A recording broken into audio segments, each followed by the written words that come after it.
A body found with no identity began on a cold, colorless morning when a sanitation worker discovered a human body lying perfectly still beneath an abandoned railway bridge on the outskirts of a nameless industrial town, a place so forgotten that even maps struggled to remember it.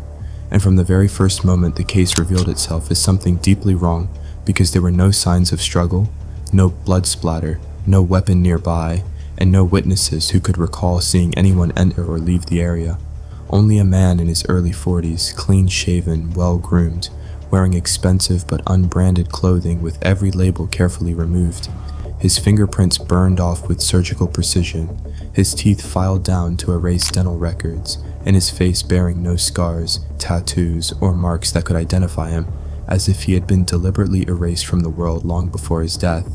And when the police arrived, they initially assumed it was the work of an organized crime group or an intelligence operation gone wrong, but the autopsy complicated everything, because the cause of death was not violence, but a rare combination of sedatives administered in exact proportions that required advanced medical knowledge, suggesting the killer was not acting out of rage or panic, but with calm, calculated intent.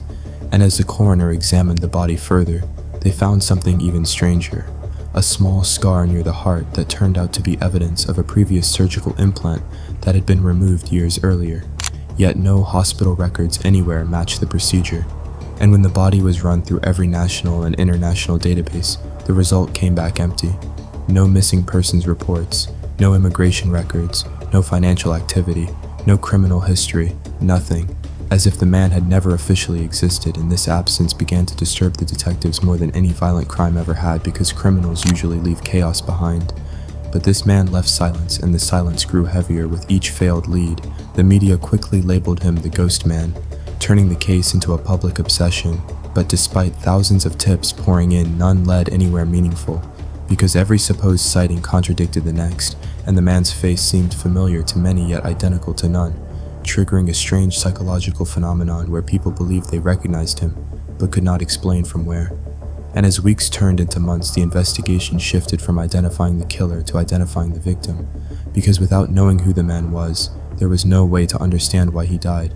And that was when a junior analyst noticed something unusual in the toxicology report.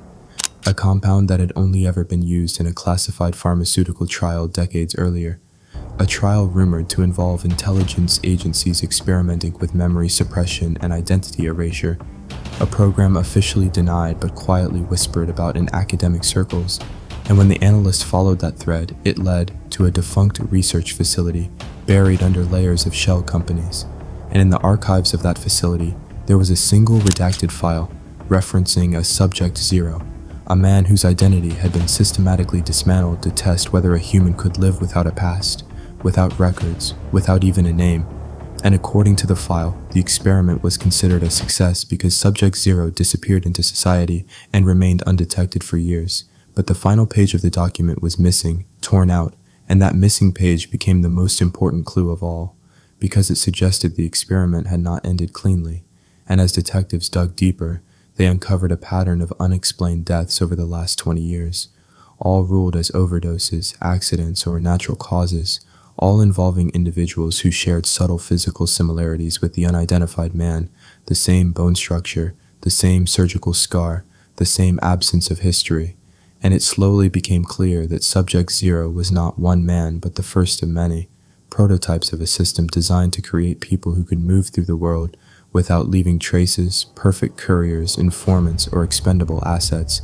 And if that was true, then the man under the bridge was not just a victim, but a liability. Someone who knew too much or remembered something he was never supposed to remember. And the deeper the police pushed, the more resistance they faced. Files went missing. Supervisors urged them to drop the case.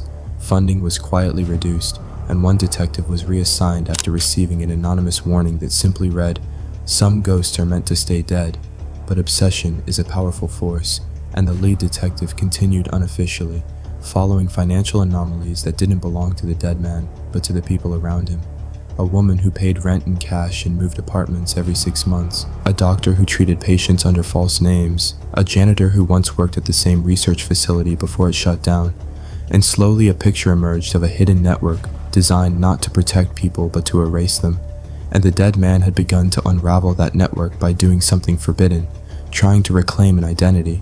And the final proof came from a safety deposit box found under an alias that didn't exist, inside which was a handwritten journal, the only thing the man had ever owned that contained a personal truth, and in it he described waking up years ago with memories that felt borrowed, a sense of being watched, a constant fear that if he stayed in one place too long, someone would notice he wasn't real.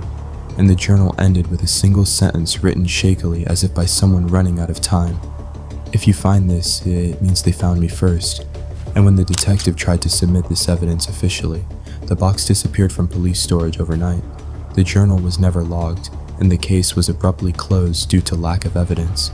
The body was buried in an unmarked grave, and the man was officially recorded as unknown male. But unofficially, the detective knew the truth, that the body under the bridge was not just a nameless victim, but proof that identity itself could be weaponized, that people could be created, used, and erased without a trace.